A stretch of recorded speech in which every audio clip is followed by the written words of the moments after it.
Bienvenidos al curso de Primeros Auxilios y Prevención y Protección contra Incendios. A continuación, revisaremos los conceptos más importantes en relación a los temas mencionados para su aplicación en nuestras áreas de trabajo y, como no, en nuestra vida personal. El primer tema a tratar es primeros auxilios. El objetivo del curso de primeros auxilios es obtener los conocimientos básicos para salvar la vida o atender una emergencia de salud. Recuerde, estos conocimientos no solo nos sirven en el área laboral, sino que también podemos llevarlos a cabo en todo momento y lugar. Estos son los contenidos que trataremos durante la sesión. Diagnóstico de signos vitales, emergencias cardíacas y RCP, obstrucciones de la vía aérea, enfermedades repentinas, lesiones en el tejido blando, contusiones y fracturas, intoxicaciones, botiquín de primeros auxilios y evacuación. Recordemos, ¿qué son los primeros auxilios? Los primeros auxilios son los cuidados o la ayuda inmediata, temporal, necesaria y efectiva que se le da a una persona que ha sufrido un accidente o enfermedad, hasta la llegada de un médico o profesional paramédico. Estos también son definidos como los conocimientos mínimos imprescindibles que debe poseer cualquier persona para que, en el deber de prestar ayuda, sea eficaz la labor de auxiliar a la víctima hasta la llegada de los servicios de asistencia médica profesional. Los primeros auxilios tienen por finalidad salvar vidas, evitar más lesiones y alteraciones, lo cual incluye no agravar el daño inicial, proteger de los riesgos de infección y otras complicaciones, abarcar el tratamiento tanto de lesiones de importancia menor como las muy graves. En primeros auxilios, la rápida y eficaz actuación ante un accidente puede salvar la vida de una persona o evitar el empeoramiento de las posibles lesiones que padezca. Pueden ser realizadas por personal capacitado y o preparado. Principios básicos para la aplicación de los primeros auxilios. Para poder brindar primeros auxilios, debemos tener en cuenta algunos principios como: no arriesgue su vida si la zona no es segura. Debe brindar primeros auxilios solamente si está entrenado y conoce los procedimientos. Mantenga la serenidad, no actúe con rapidez. De esta manera, brinda calma y confianza a la persona lesionada y a los presentes. Revise el lugar para ver si hay algo que pueda amenazar su seguridad, la de la persona lesionada o la de terceros. Debe examinar rápida y cuidadosamente al accidentado. No mover a la víctima hasta que se le estabilice, ya que podríamos empeorar su situación con movimientos no planificados. Empiece por atender lo más urgente. De esta manera aseguraremos la estabilidad del accidentado. Mantenga la temperatura del accidentado caliente. En muchos casos, tras sufrir alguna lesión, la persona se descompensa y desciende su temperatura. En cuanto sea posible, coloque a la persona lesionada en postura lateral de seguridad si se encuentra inconsciente. Más adelante veremos este procedimiento. Avise. Procurar que la persona lesionada reciba atención médica lo antes posible. Si hay más personas con usted, pida que comuniquen al centro de control mientras brinda los primeros auxilios. Si se encuentra solo, priorice la atención y comunique. Además, debemos mantener el área controlada. Para ello tenga en cuenta lo siguiente: no dejar actuar a curiosos e intervencionistas. Debemos tener espacio para atender a la persona lesionada. No debe comer ni beber a la persona que está atendiendo. Tampoco la mediquemos. Esta acción será realizada por el personal médico, previa evaluación de su estado. Poniendo los principios básicos en práctica, podremos lograr estabilizar a la persona lesionada hasta que sea atendida por personal médico especializado. Tomando estos principios básicos en cuenta, es fundamental saber quién es el primer respondedor y cuál es su papel durante una emergencia de salud. El primer respondedor es la primera persona que decide participar en la atención de una persona que necesita de los primeros auxilios. Su actuación es fundamental debido a que presta los primeros auxilios a un accidentado o enfermo en el lugar de los hechos, hasta que se complete la asistencia del personal de salud. Además, debe tener en cuenta los principios y, sobre todo, cuidar su integridad física para poder brindar la ayuda correspondiente y no convertirse en una víctima más. ¿Cómo actuar en primeros auxilios? Podemos usar el mecanismo PAS, que está formado por las iniciales de 3 actuaciones secuenciales para empezar a atender un accidentado: las cuales veremos a detalle a continuación. Proteger, avisar, socorrer. Como primer paso, tenemos la P de proteger, que se divide en dos secuencias. Secuencia A: reconocer y asegurar el lugar.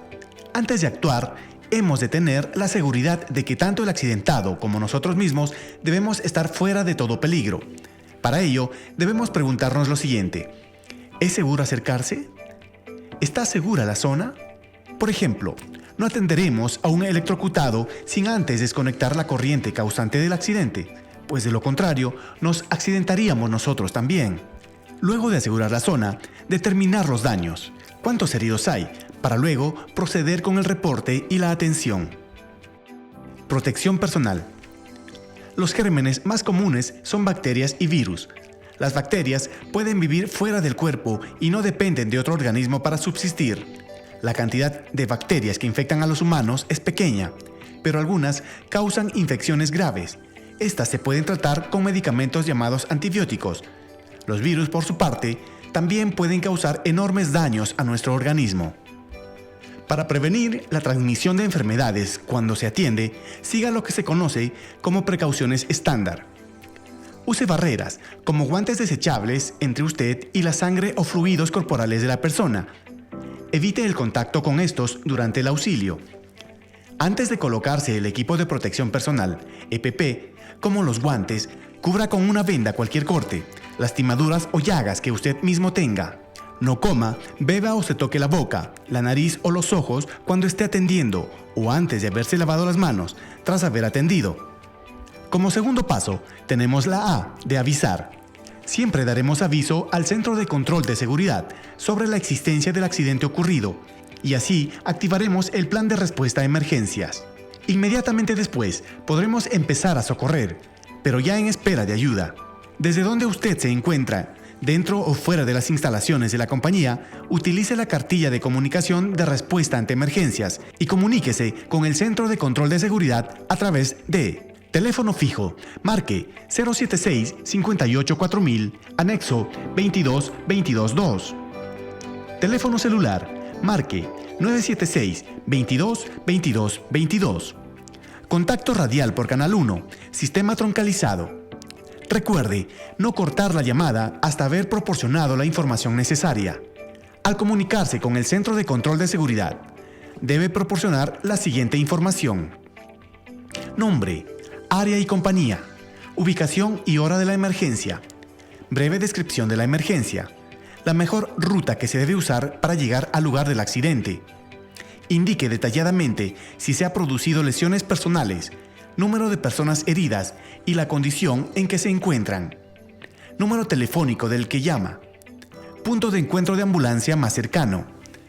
Tenga en cuenta que mientras más precisa sea la información que brinde, el personal de auxilio estará mejor preparado para atender la emergencia. Recuerde, primero llamar al Centro de Control de Seguridad, quien gestionará los servicios de respuesta a emergencia según la naturaleza del evento. Comunique a su supervisor inmediato cualquier accidente o incidente.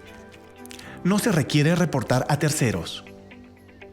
El último y tercer paso, la S de socorrer, que se divide en dos secuencias. A. No empeore las cosas, no dañe al paciente. Es por ello que debemos tener en cuenta que los únicos que pueden brindar primeros auxilios son personas entrenadas. Si estamos entrenados, procederemos a brindar la ayuda necesaria con las siguientes pautas. Mantenga la calma y muéstrese sereno. Dé órdenes claras y precisas. No mueva al paciente, salvo peligro mayor que arriesgue su vida. No dar de beber ni comer al paciente. No quite la ropa al paciente. No comente sobre el estado de salud del paciente, ya que éste puede alterarse. Inicie inmediatamente la evaluación. Continuamos con la secuencia B. Realizar la evaluación primaria, verificando los siguientes aspectos, que de no atenderse ponen en riesgo a la vida de la persona. Primero, verificar el estado de la conciencia. Llamemos por su nombre a la persona accidentada, incluyendo presión en puntos de dolor, en busca de una respuesta. Si la persona responde, pídale que no se mueva y se mantenga en calma.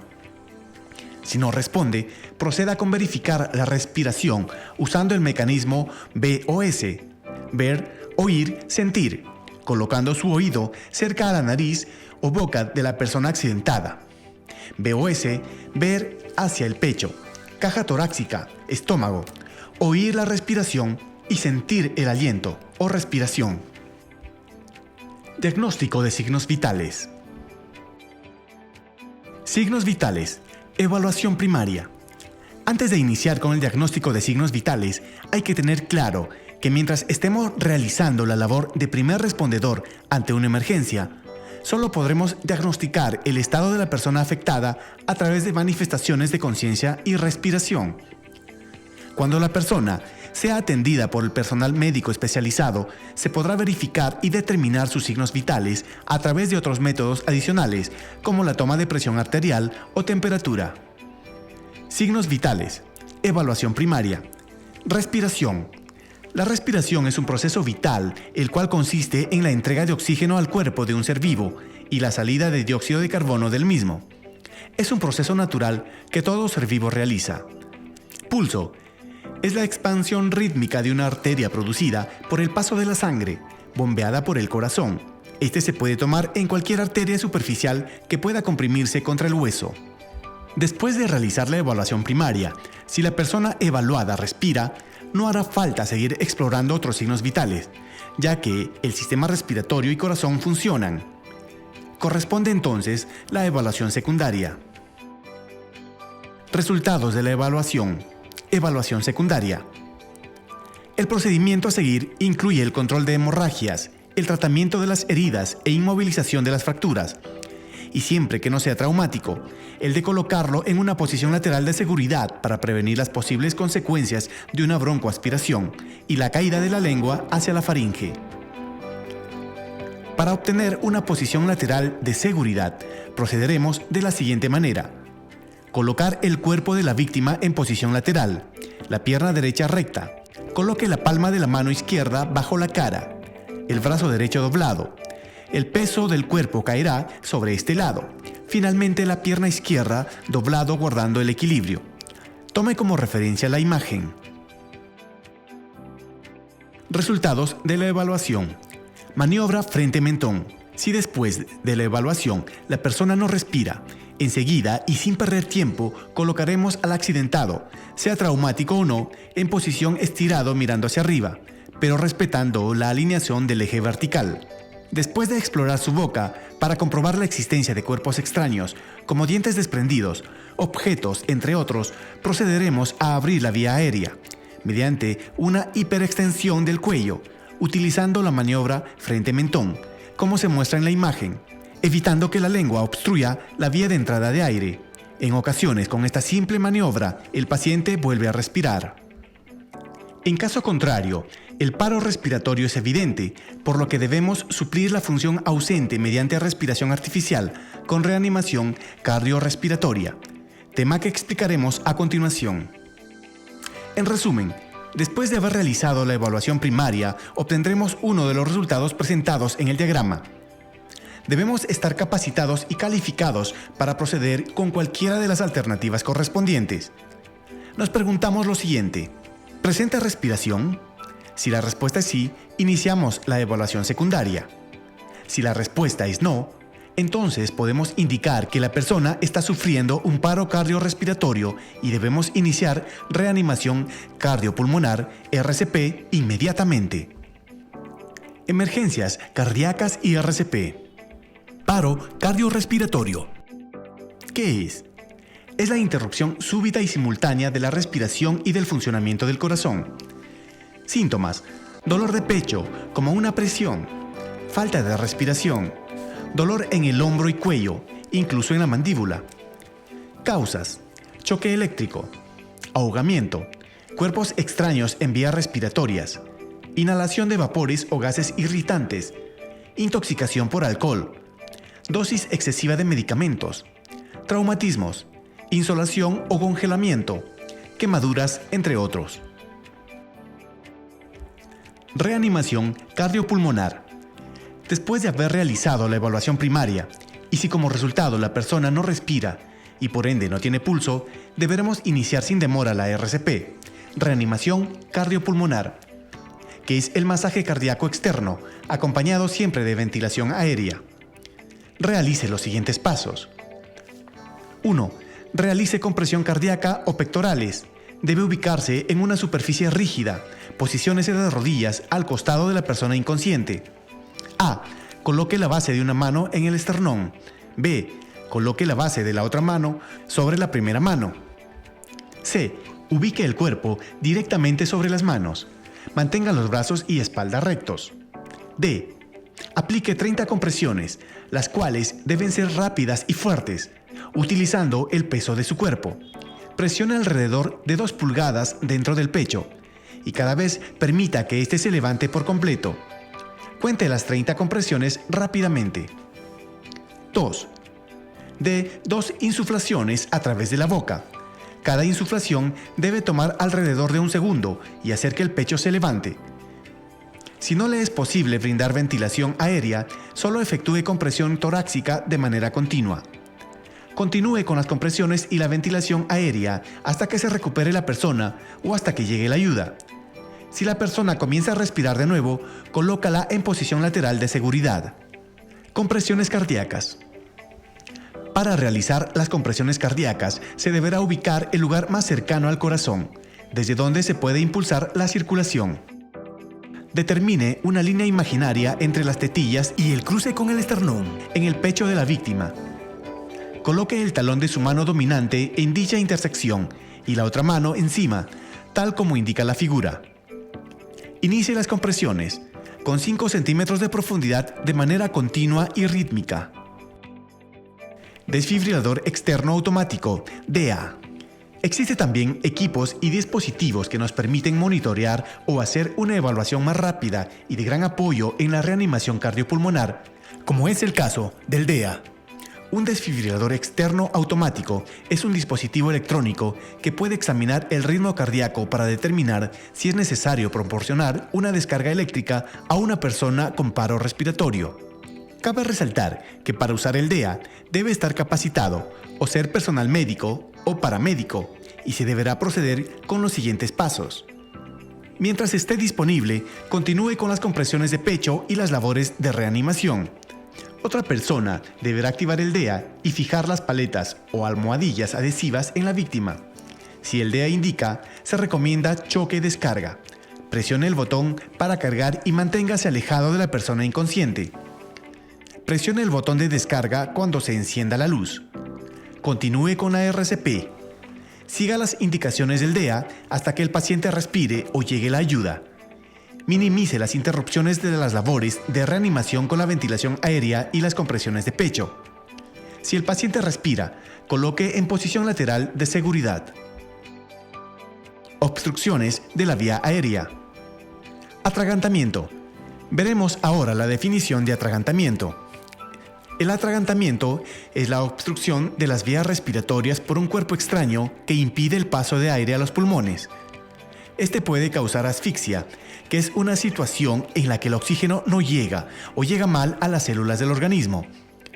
Si la obstrucción es parcial, es decir, hay tos, solo se debe animar a la persona a seguir tosiendo hasta lograr bienestar. De existir obstrucción completa, la persona se coge el cuello y no puede respirar. Se debe realizar la maniobra de Heimlich. Colóquese detrás de la víctima. No olvidar colocar los pies en T, que servirán como soporte en caso de que la víctima pierda la conciencia y caiga. Rodee con los brazos a la víctima. Ubique el punto a 2 centímetros por encima del ombligo. Cierre su mano dominante en forma de puño entre ombligo y esternón. Sujete el puño con la otra mano. Realizar una fuerte presión hacia adentro y hacia arriba, repitiendo 5 veces. Repetir el ciclo las veces necesarias hasta que la víctima expulse el cuerpo extraño o pierda la conciencia. Si pierde la conciencia, aplique RCP con compresiones torácicas hasta que llegue la ayuda. Maniobra de Heimlich. Tipos. Auto-Heimlich. Colocar el puño sobre el ombligo mientras se sostiene el puño con la otra mano. Inclinarse sobre una silla o encimera y llevar el puño hacia sí, con fuerza y presionando hacia arriba. Importante. Es de vital importancia recordar nunca golpear en el cuello o espalda a la víctima. Podríamos introducir aún más el objeto. Enfermedades repentinas. Desmayo. Este ocurre cuando no hay un suministro de sangre suficiente al cerebro por un periodo corto de tiempo. Esta afección se genera por un ensanchamiento de los vasos sanguíneos en el cuerpo, lo que hace que la sangre drene del cerebro al resto del cuerpo. Cuando usted aplica el mecanismo voz, ver, oír, sentir, verificará que la persona respira. Para auxiliar a una persona desmayada, realice lo siguiente. Coloque a la víctima en posición lateral de seguridad. Afloje la ropa, sobre todo en cuello y cintura. Vigile hasta que recobre la conciencia. Si no respira y no nota pulso, deberá iniciar las maniobras de RCP. Veamos ahora el caso de las convulsiones. La convulsión se define como un fenómeno paroxístico, quiere decir brusco y violento, además de ser ocasional e involuntario, que puede inducir a alteraciones de la conciencia, movimientos anormales o fenómenos como cianosis o bradicardia, y obedece a una descarga neuronal anormal en el sistema nervioso central, SNC. ¿Qué debemos hacer en estos casos? 1. En el momento que ocurra el ataque epiléptico, coloque a la víctima de costado. Esto mantendrá las vías respiratorias despejadas. 2. Apoye su cabeza sobre algo suave que tenga al alcance. 3. No interfiera sus movimientos. 4. No introduzca ningún objeto dentro de la boca de la víctima.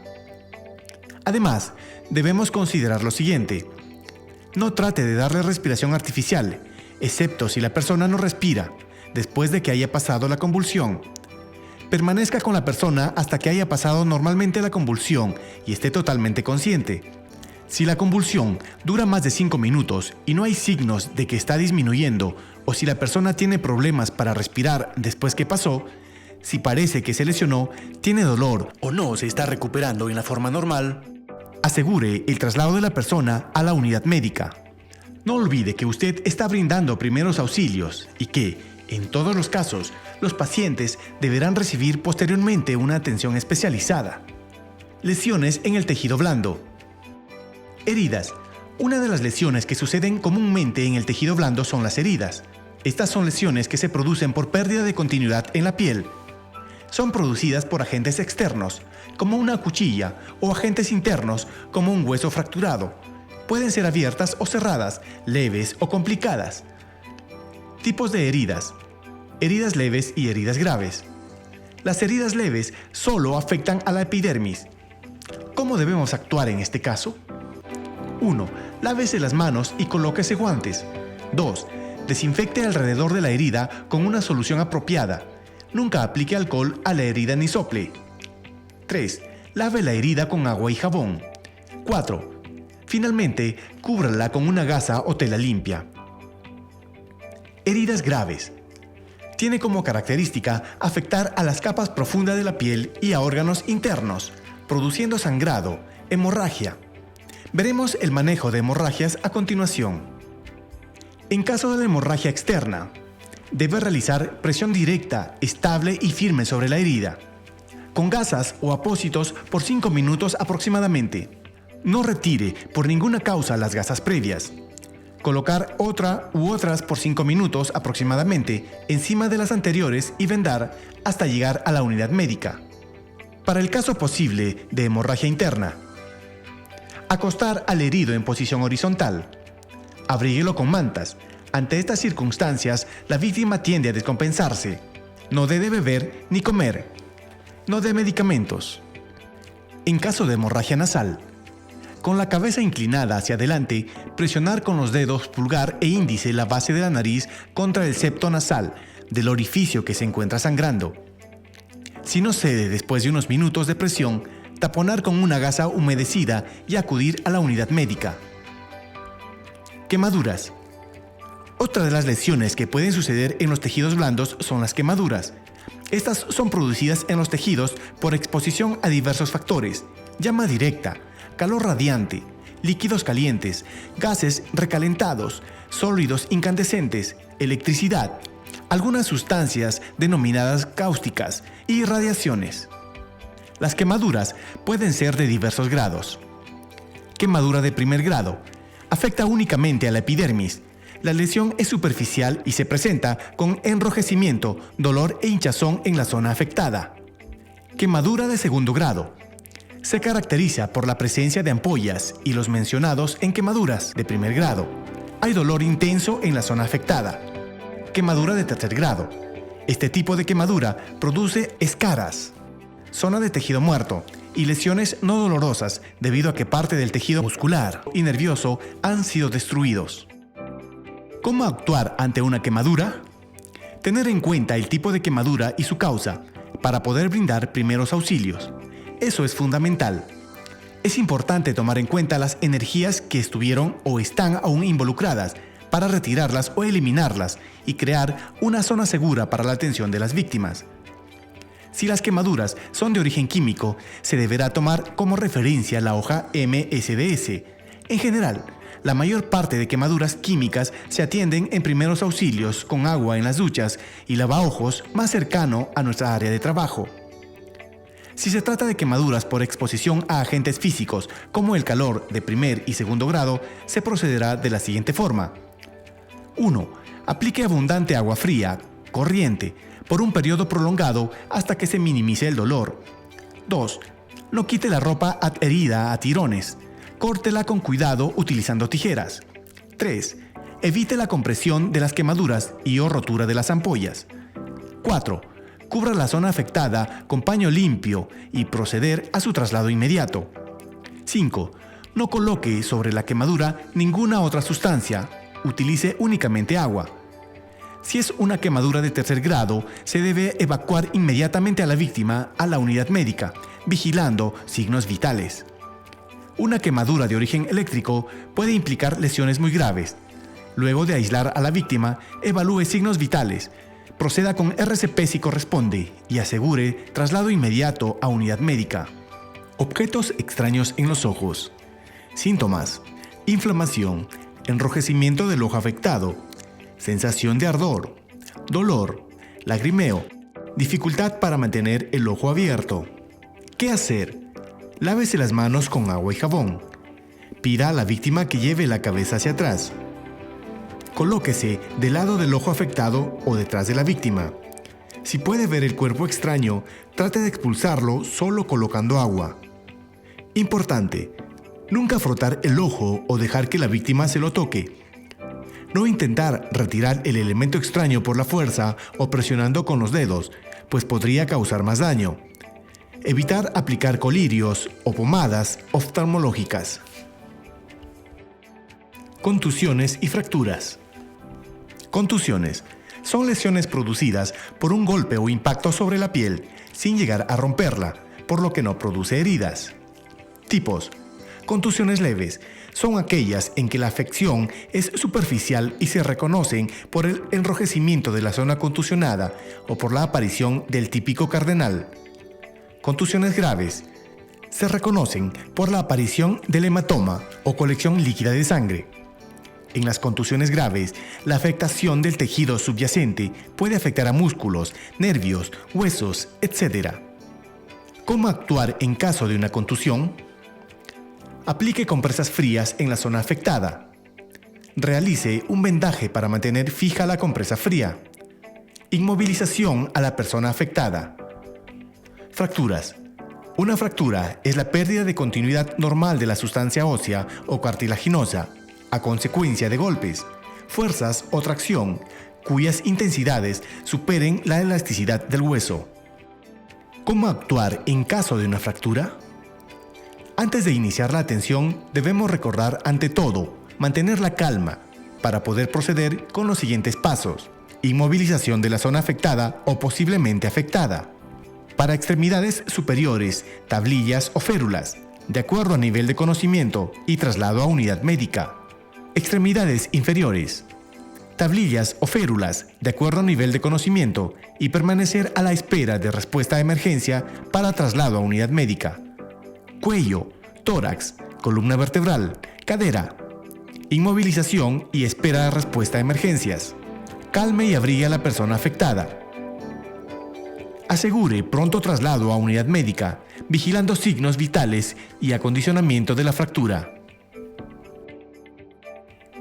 Intoxicaciones. Las intoxicaciones son aquellas situaciones de emergencia que se producen como consecuencia de entrada de tóxicos en el organismo. Cualquier producto químico producirá una intoxicación dependiendo de la forma por la que penetre en el organismo, y su importancia dependerá de la naturaleza y cantidad del tóxico que haya penetrado. Vías de entrada. Existen 4 vías de entrada fundamentales. Ingestión, a través de la boca, por la comida y la bebida. Inhalación, a través de las vías respiratorias. Absorción, a través de la piel. Inyección, inoculando la sustancia. Ingestión. Trate de identificar el tóxico, anotar su nombre comercial y el de las sustancias que lo componen, cantidad ingerida y tiempo transcurrido.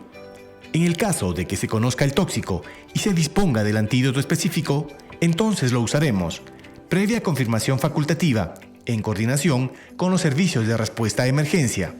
Vigilar los signos vitales de forma frecuente y, si son necesarias, iniciar las maniobras de reanimación.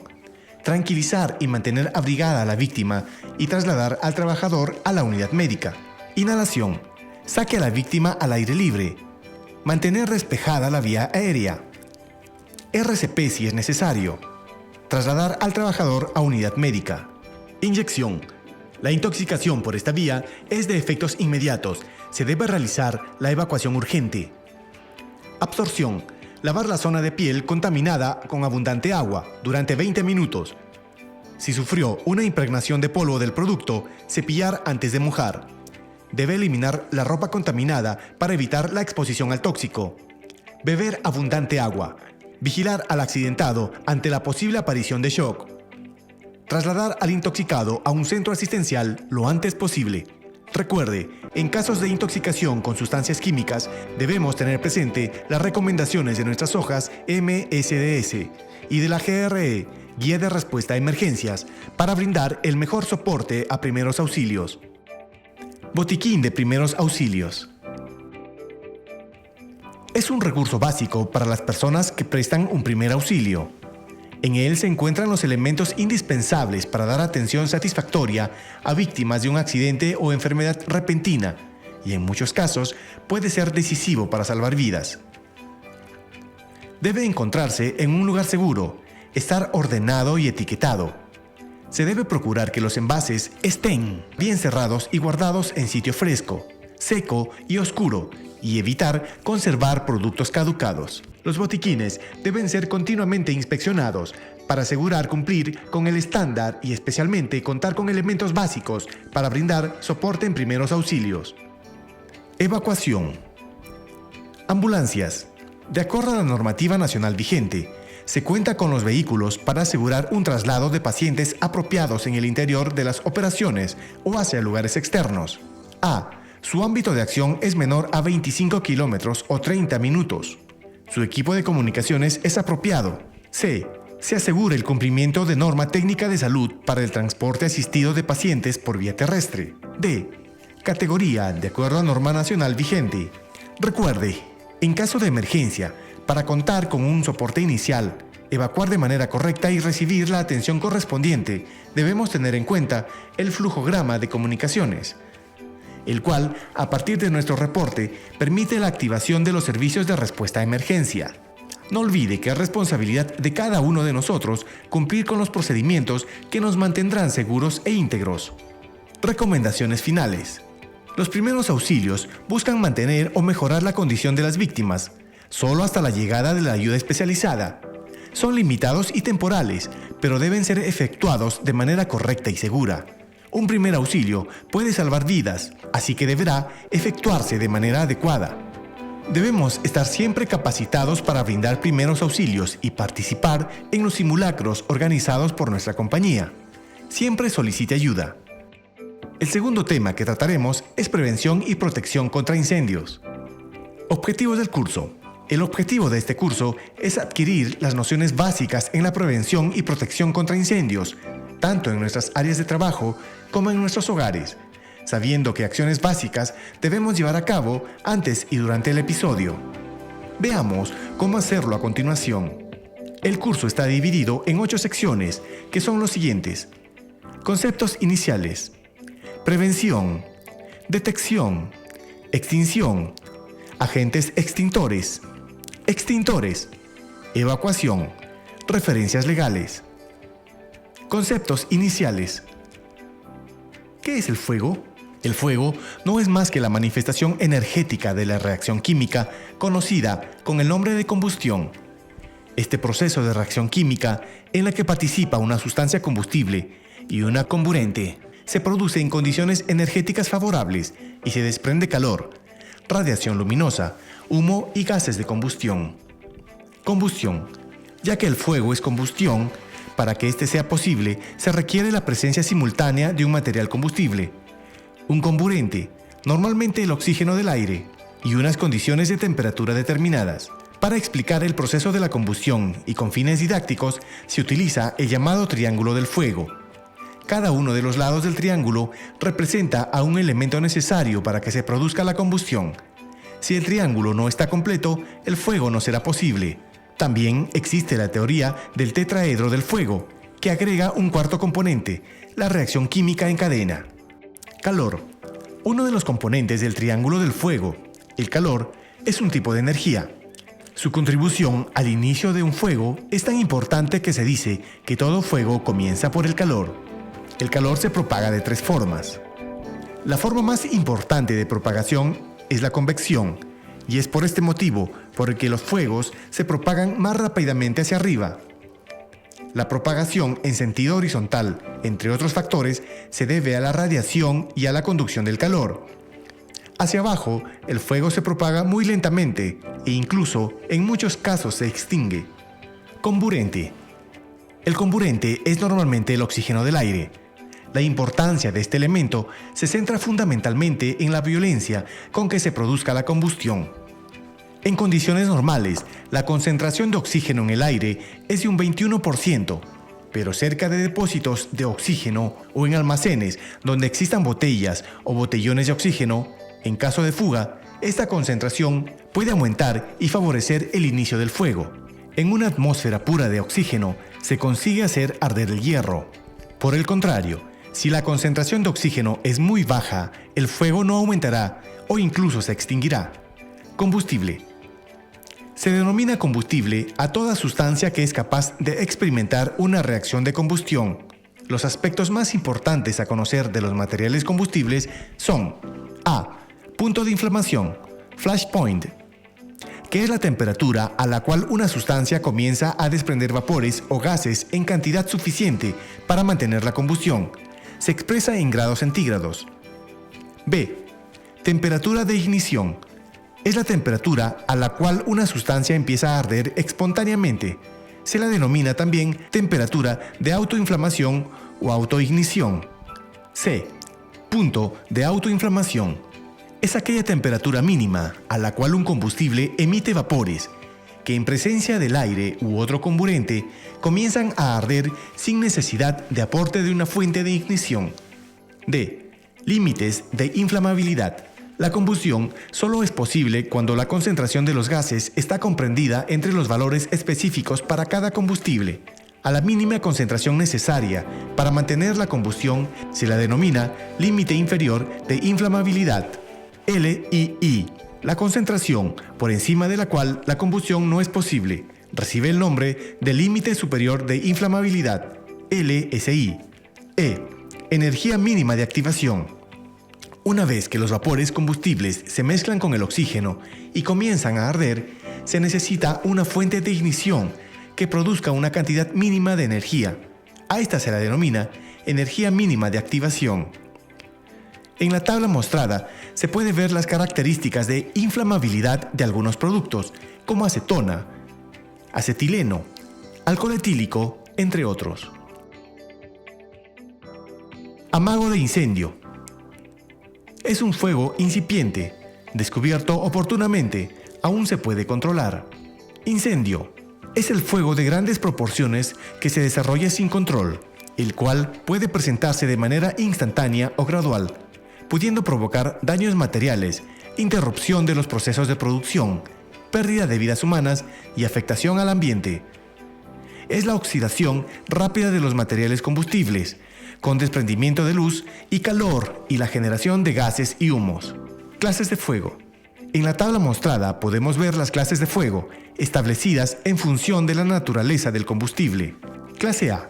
Su símbolo es un triángulo de color verde. Son fuegos secos, de materiales sólidos, con generación de brasas o cenizas. Son producidos por madera, telas, cartón, papel y plásticos. Clase B. Su símbolo es un cuadrado de color rojo. Son fuegos de materiales líquidos y gases que no producen brasas. Fuegos de productos derivados de hidrocarburos. Son producidos por grasas, aceites, pinturas, alcoholes, gasolinas, etc. Clase C. Su símbolo es un círculo de color azul, con fuegos originados por presencia de corrientes eléctricas. Son producidos por maquinaria y equipos eléctricomotores, generadores, tableros transformadores, cables, etc. Clase D. Su símbolo es una estrella de color amarillo. Son fuego de ciertos metales combustibles, fuego de productos químicos reactivos. Son producidos por fósforo blanco, rubidio, cesio, litio, sodio, potasio, etc. Clase K. Su símbolo es un hexágono de color naranja. Son fuegos en equipos de cocina que involucren medios para cocinar. Son producidos por aceites de cocina, grasas vegetales y grasas animales. ¿Para qué me sirve saber el tipo de fuego? Saber la clase de fuego, la letra con la que se identifica, va a ser fundamental a la hora de usar medios de extinción.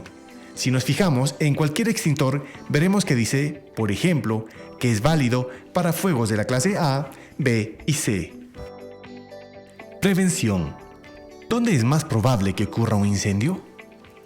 Reflexionemos un poco con respecto al área de trabajo, que vemos en las imágenes 1 y 2. ¿En cuál de estas habrá mayor posibilidad de que ocurra un incendio? En la imagen número 1 podemos apreciar los diferentes elementos amontonados, tanto en los escritorios como en el suelo, los cuales podrían ocasionar fuego de clase A y C. Mientras que en la imagen número 2 podemos verificar que el área está ordenada y la posibilidad de que un incendio suceda es menor. A partir de esta reflexión, revisaremos algunas pautas para prevenir un incendio. ¿Qué puede provocar un incendio? Un incendio, al igual que todos los incidentes, tienen dos causas inmediatas. 1. Actos subestándar. Y 2. Condiciones subestándar. ¿Qué podemos hacer para evitar incendios? Lo mejor que se puede hacer para prevenir incendios es contar con un plan de control de incendios, ya sea en nuestro trabajo o en nuestro hogar, debido a que es de vital importancia saber qué técnicas son las adecuadas para distribuir el mobiliario, herramientas, materiales, sustancias, equipos y demás elementos que se encuentran en los espacios en los cuales realizamos diferentes actividades durante el día. De esta forma, prevenimos este tipo de eventos y de igual manera estaremos preparados por si llegara a ocurrir uno. Normas básicas para la prevención de incendios. Fuegos clase A. Mantenga el área de trabajo y de almacenaje libres de basura. Los espacios ocultos son peligrosos. No acumules materiales en los rincones, debajo de las estanterías, detrás de las puertas, etc. Recuerda la prohibición de fumar en los centros de trabajo. Fuegos de clase B. No suministre combustible a equipos que se encuentren en un espacio confinado, especialmente si hay una llama abierta de un horno o de un calentador de agua. Mantenga los líquidos inflamables almacenados en envases herméticos y a prueba de goteos. Almacene los líquidos inflamables lejos de fuentes que produzcan chispas. Utilice líquidos inflamables únicamente en áreas bien ventiladas. Fuegos de clase C. Reporte cualquier condición peligrosa a su supervisor respecto a conexiones, sistemas y equipos eléctricos.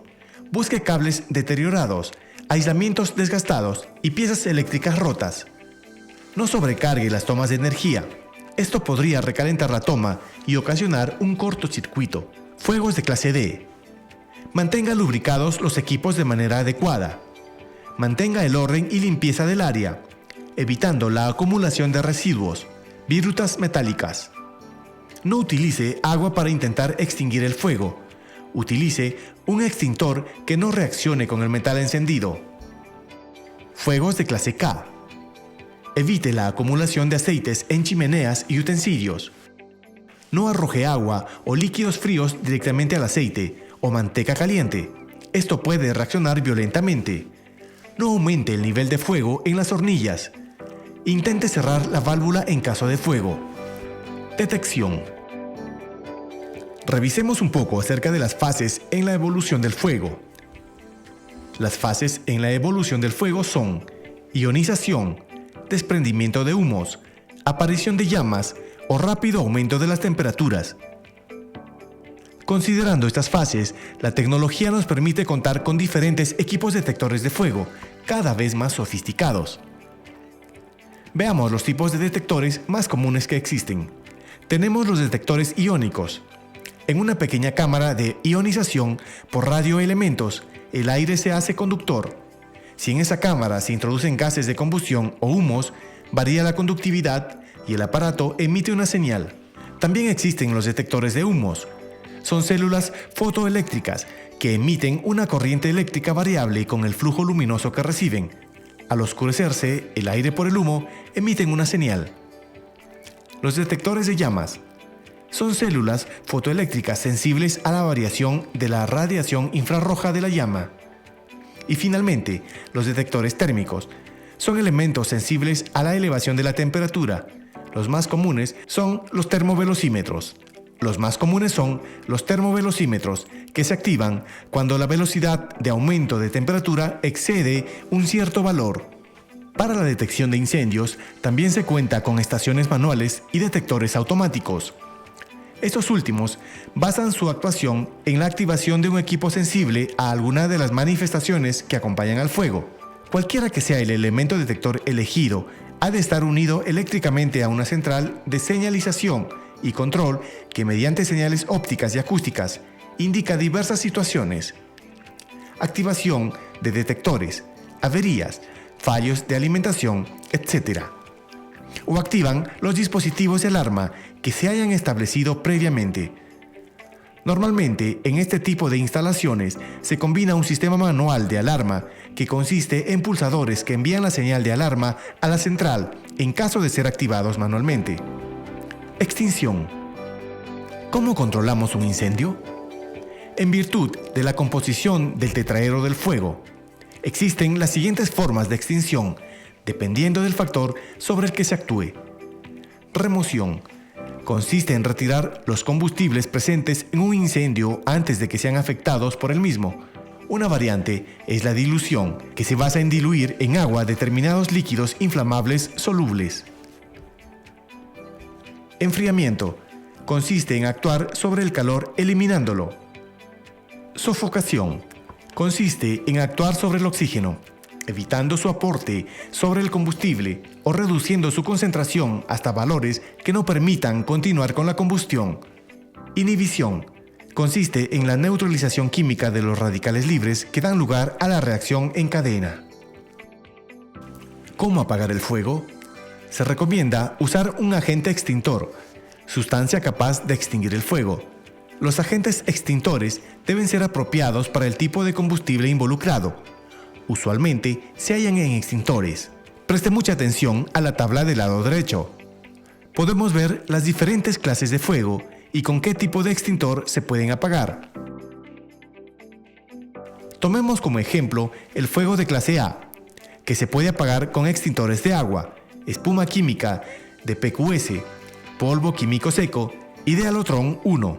Un fuego de clase B, en cambio, no se puede apagar con agua, pero sí con espuma química, PQS, polvo químico seco, dióxido de carbono o halotrón 1.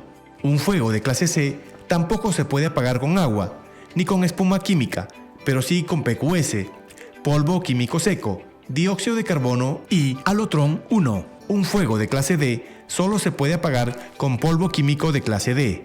Un fuego de clase K solo se puede apagar con acetato de potasio. Así podemos verificar qué extintor es compatible según la clase de fuego que se presente.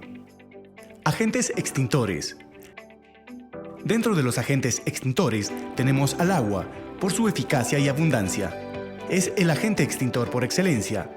Posee un alto calor específico que le confiere una importante capacidad de absorción de calorías.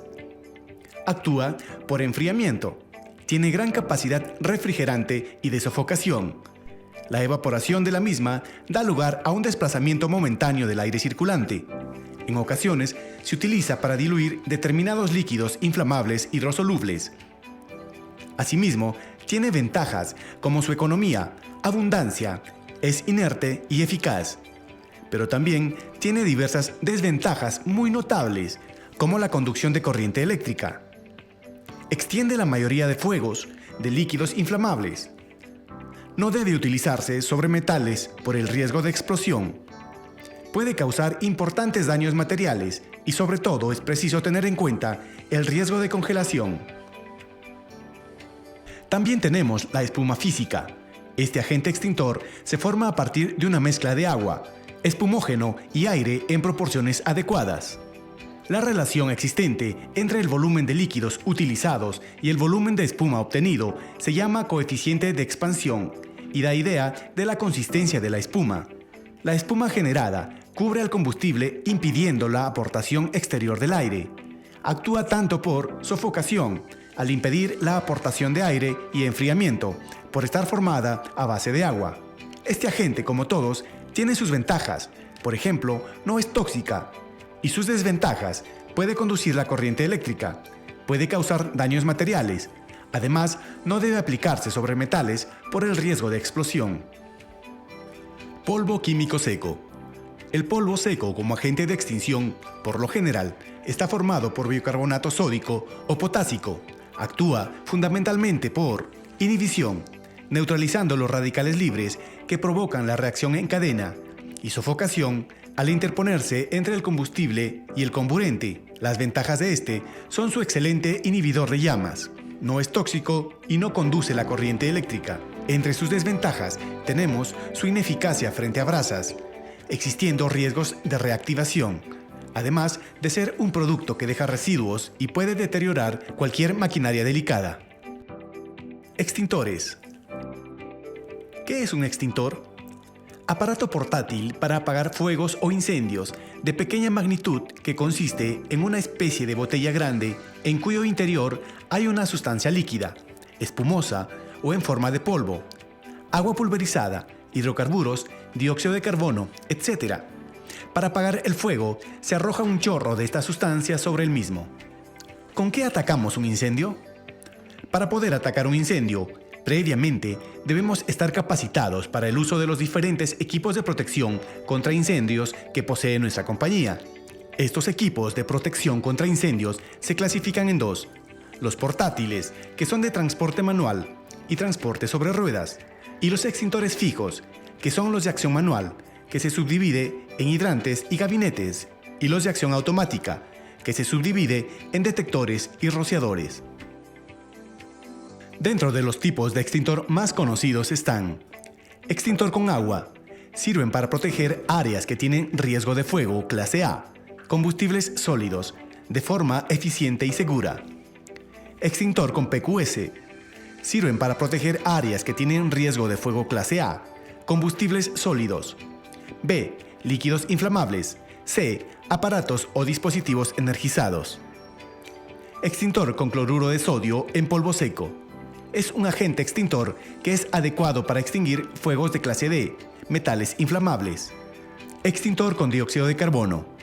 Un gas que, además de ser incoloro e inodoro, es incombustible, por lo que al contacto con otras sustancias no tiene ningún tipo de reacción química que pueda favorecer la propagación del fuego. Estas propiedades lo convierten en la solución perfecta para la extinción de fuegos en aparatos electrónicos de baja tensión y fuegos de clase B. Extintor con espuma.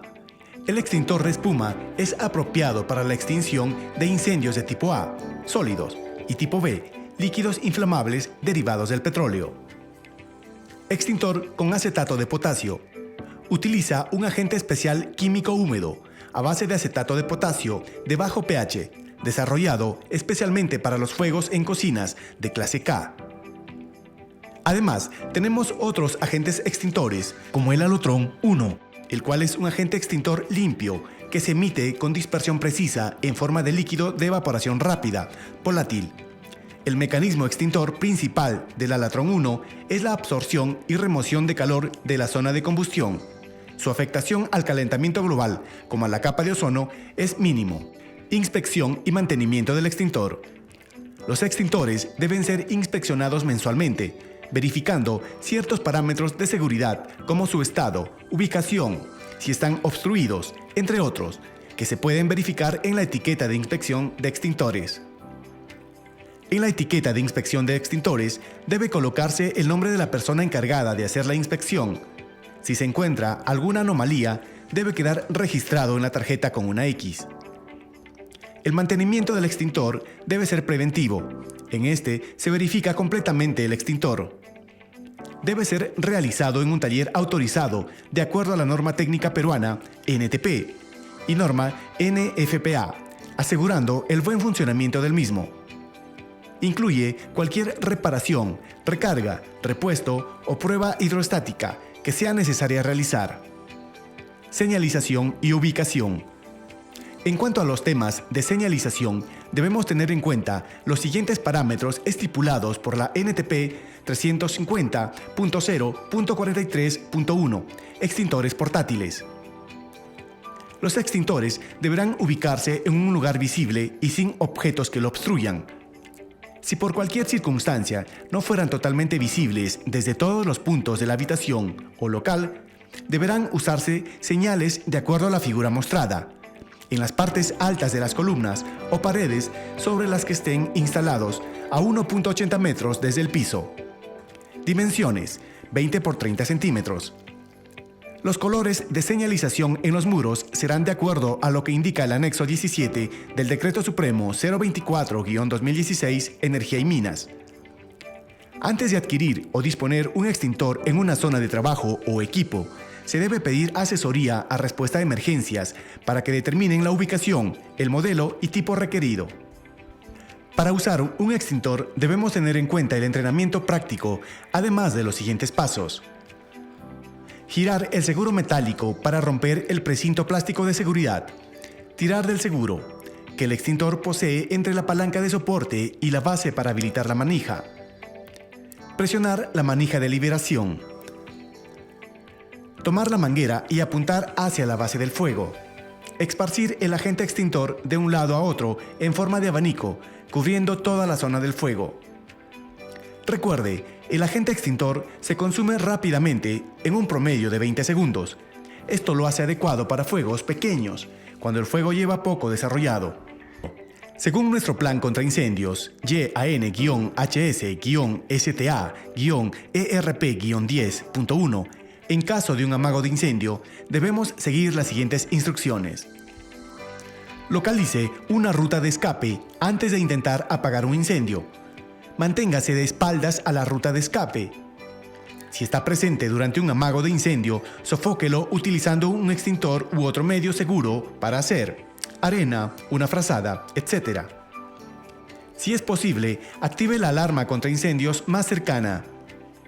Reporte lo sucedido al Centro de Control de Seguridad. Siempre aproxímese a un amago de incendio desde una dirección a favor del viento, con el viento a su espalda e identificando la ruta de escape. Use el extintor más cercano en su área, tipo ABC, útil para fuegos eléctricos, desechos y combustibles. Párese a 2 o 3 metros de distancia del fuego cuando intente extinguir un amago de incendio. 3-4 metros si se trata de líquidos inflamables. Recuerde, siempre notifique de inmediato al supervisor. Según nuestro plan contra incendios, en caso de un incendio, debemos seguir las siguientes instrucciones para combatirlo. Este procedimiento consta de 13 pasos. 1. Si está presente durante un incendio y no cuenta con el entrenamiento en lucha contra incendios, aunque el lugar cuente con extintores manuales y tomas de agua contra incendios para el uso como primera respuesta, evacúe el lugar inmediatamente. 2. Notificar al Centro de Control de Seguridad. 3. Si cuenta con el entrenamiento básico, la respuesta inicial debe ser de la siguiente manera. Intente apagar el incendio solo si es seguro hacerlo. Notifique al líder del equipo de respuesta de emergencia de salud y seguridad. usando el canal de radio adecuado. 4. Activar la alarma contra incendios más cercana si es posible. 5. Notificar de inmediato al supervisor. 6. Poner en práctica los procedimientos de corte de energía, procesos y otras facilidades del área inmediata al fuego. Ejemplo, cierre las llaves de gas, eléctricas, etc. Si es posible hacerlo y si cuenta con las competencias correspondientes. 7. Advierta a los ocupantes de las áreas inmediatas al incendio. 8. Evacuar al personal del área hacia los puntos de reunión designados, siempre desde una dirección a favor del viento, con el viento en su espalda, con la finalidad de no respirar los vapores tóxicos emanados del fuego. 9. Ejecute el procedimiento YAN-HS-STA-ERP-06.01, plan para realizar recuento de personas. 10. Por ningún motivo intente reingresar a su área de trabajo. 11. Si en su área cuenta con planes específicos contra incendios que definen la respuesta y usted es parte de ese plan, póngalo en práctica. 12. Apoya los servicios de respuesta a emergencias solo si se le solicita hacerlo. 13. Una vez presente el personal de respuesta a emergencias de salud y seguridad, se reevaluará la escena para determinar las propiedades del incendio, el cual responderá de manera consecuente. Luego, coordinar con el comandante de incidentes de modo que él sepa las tácticas contra incendios que están siendo usadas y pueda proporcionar la ayuda necesaria al líder del SRT. Responda a las instrucciones del comandante de incidentes según sea necesario. Sin embargo, no renuncie a la responsabilidad de combatir técnicamente el incendio de una manera adecuada. Recordemos también que según nuestro plan contra incendios tenemos 3 niveles de emergencias, los cuales pueden ser atendidos de la siguiente manera. Nivel 1. Cuando hay daños menores a la persona, a la propiedad, el medio ambiente, la infraestructura o la reputación de la empresa. Actúa solo la primera respuesta, brigada del área y o contratista. Nivel 2. Cuando la víctima requiere tratamiento y o manejo médico especializado, o hay daños moderados a la propiedad, al medio ambiente, la infraestructura o a la reputación de la empresa. Actúa la primera respuesta, brigada del área de Minera Yanacocha y o contratistas, segunda respuesta, equipo de respuesta a emergencia y unidad médica. Nivel 3. Cuando hay múltiples víctimas graves o por lo menos una fatalidad, daños significativos a la propiedad, el medio ambiente, la infraestructura propia o externa de la operación, terceros o consecuencias negativas a largo plazo para la reputación de la empresa, actúa la primera respuesta, brigada del área de Minera Yanacocha y o contratistas, segunda respuesta, equipo de respuesta a emergencia y unidad médica, equipos de respuesta externos, bomberos, policías y otras instituciones. Al conocer estos datos, nuestra reacción ante la detección será más eficiente. Uso del extintor. Para saber en qué circunstancias u ocasiones puedo usar el extintor, sigamos las siguientes recomendaciones. Las únicas ocasiones en que se debe usar un extintor son las siguientes. Cuando el incendio es pequeño, amago. Cuando existen personas en peligro. Cuando sé cómo utilizarlo. Caso contrario, debo evacuar el área y avisar al centro de control. Cuando no puedo salir, si no apago el incendio. En las siguientes circunstancias se debe evitar usar el extintor, evacuar el área y avisar al centro de control de seguridad inmediatamente. Cuando no sabe cómo usar el extintor, cuando el incendio es grande, cuando no es el extintor adecuado, cuando la salida puede quedar bloqueada. Evacuación.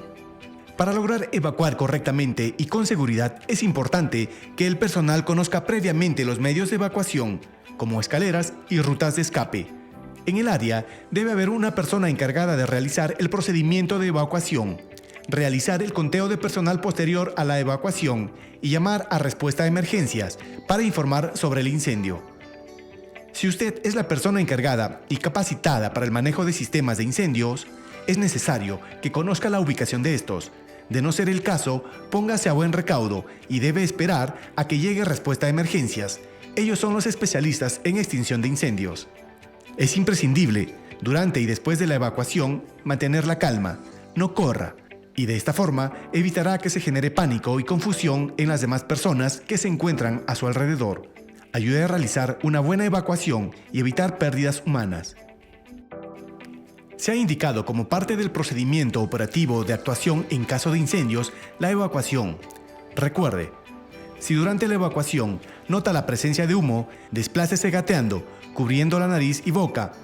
El humo causa un mayor número de muertes en incendios de lugares cerrados que el mismo fuego. Es por ello que debemos tenerlo en cuenta a la hora de actuar. El humo tiende a acumularse en la parte superior, es por ello que en la parte inferior estará mucho más limpia, por lo que deberemos agacharnos y gatear hasta llegar a las salidas de emergencia. Lo más importante es su vida. No vuelva al lugar del incendio por cosas materiales. Evacúe lo más pronto posible y manténgase en un lugar seguro. Para poder cumplir con todos los pasos de la evacuación, es fundamental la participación en los simulacros realizados por la compañía y de esta manera tener mejor conocimiento y práctica de las pautas antes mencionadas. Referencias legales. El Reglamento de Seguridad y Salud Ocupacional en Minería, Decreto Supremo 024-2016 Energía y Minas, hace referencia a la prevención y control de incendios. En el artículo 402 recomienda el almacenamiento, manipuleo y uso de materiales combustibles e inflamables, líquidos y gaseosos, requiriendo 1. Llevar un control de materiales combustibles e inflamables. 2. Almacenar en depósitos especialmente diseñados. 3. Los depósitos deberán ser íntegramente cerrados, protegidos con material incombustible. 4. No almacenar aceites, lubricantes o madera en las estaciones de piques o dentro de los 30 metros de distancia de los depósitos de explosivos, de las subestaciones eléctricas, de las instalaciones de bombas de ventiladores. 5. Tener disponible en todas las instalaciones equipo y materiales ante un amago de fuego, extintores, arena, agua, mangueras y otros.